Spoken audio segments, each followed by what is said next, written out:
Dearest friends, how are you doing? Apa kabar?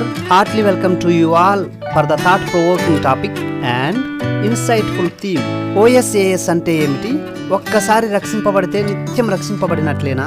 ఈ ప్రశ్నకు ఆర్మేనియనిజం వారు కాదు అంటారు, కాల్వినిజం వారు అవును అని అంటారు. వీరిలో ఎవరి అభిప్రాయం సరైనది? అసలు బైబిల్ ఏం చెబుతుంది? అపోస్తలుడు ఏం చెప్తున్నారు? Our motto, each one save one persistently. ప్రతి ఒక్కరు ఒకరిని రక్షించాలి నిరంతరం. Let us have a deep dive into our topic. దానికంటే ముందు our friendly reminder, దయచేసి ఈ ఛానల్ను సబ్స్క్రైబ్ చేసుకోండి, తప్పనిసరిగా లైక్ చేయండి.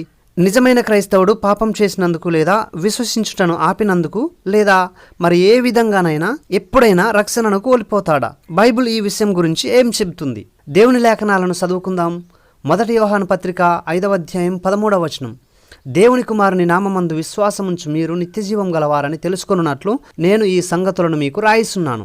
దేవుడు తన విశ్వాసుల యొక్క సందేహాలను తీర్చడానికి అపోస్తులైన యోహాను చేత ఈ పత్రికను రాయించాడు. తన విశ్వాసి పరలోకం వెళ్తాడా వెళ్ళడా అనే సందేహంలో ఉండాలని దేవుడు కోరుకోడు. తన రక్షణను గూర్చి సంపూర్ణ నిశ్చయిత గలవాడుగా ఉండాలని దేవుడు కోరుకుంటాడు. ఈ వాక్యం ప్రకారం యేసుక్రీస్తు నామమందు విశ్వాసముంచు ప్రతి ఒక్కరూ ఇప్పుడే, వారు బ్రతికున్నప్పుడే నిత్యజీవం గలవారు. యోహాను సువార్త 3వ అధ్యాయము 36వ వచనం, కుమారుని యందు విశ్వాసముంచువాడే నిత్యజీవం గలవాడు. యోహాను సువార్త 5వ అధ్యాయం 24వ వచనం, నా మాట విని నన్ను పంపిన వాని యందు విశ్వాసముంచువాడు నిత్యజీవం గలవాడు, వాడు తీర్పులోనికి రాక మరణంలో నుండి జీవంలోనికి దాటి ఉన్నాడని మీతో నిశ్చయంగా చెప్పుచున్నాను.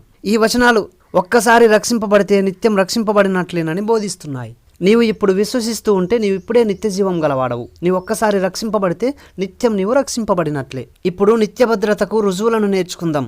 వాస్తవంగా నిత్య రక్షణ అనే ప్రాముఖ్యమైన అంశంను నేర్చుకునేటప్పుడు దేవుడు ఒక ఆత్మను రక్షించినప్పుడు ఏం చేశాడనే సరైన అవగాహనతో నేర్చుకోవాలి. నెంబర్ 1, దేవుడు అమితంగా ప్రేమిస్తాడు. యోహాను సువార్త 13వ అధ్యాయము 1వ వచనం, దేవుడు అన్ని రకాల అడ్డంకులకు మించి రక్షించాలని సంకల్పిస్తాడు. యోహాను సువార్త 10వ అధ్యాయము 28 నుంచి 30 వచనాలు. నెంబర్ 3, దేవుడి ఉద్దేశం మనలను ఆయన ముందు నిర్దోషులుగా నిలబెట్టుకోవడం. యేసుక్రీస్తు మనలను రక్షించడానికి సజీవుడై నిత్యం విజ్ఞాపన చేస్తున్నాడు. పరిశుద్ధాత్ముడు మనలను క్రీస్తు శరీరంలో ఉంచాడు. పరిశుద్ధాత్ముడు మనలను విమోచన దినం వరకు ముద్రించాడు.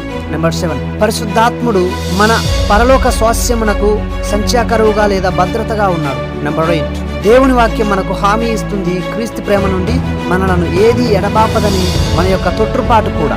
నెంబర్ 9, దేవుని విశ్వసనీయత మనకు హామీ ఇస్తుంది. డియరెస్ట్ ఫ్రెండ్స్, ఒక వ్యక్తి రక్షణను కోల్పోవడానికి దేవుడు చేసిన ఈ అన్ని కార్యాలు రద్దు చేయబడాలి లేదా కొట్టివేయబడాలి. మరియు రక్షణను కోల్పోవడం సాధ్యమేనని బైబిల్ ఎక్కడా సూచించడం లేదు. Thank you so much. God bless you all.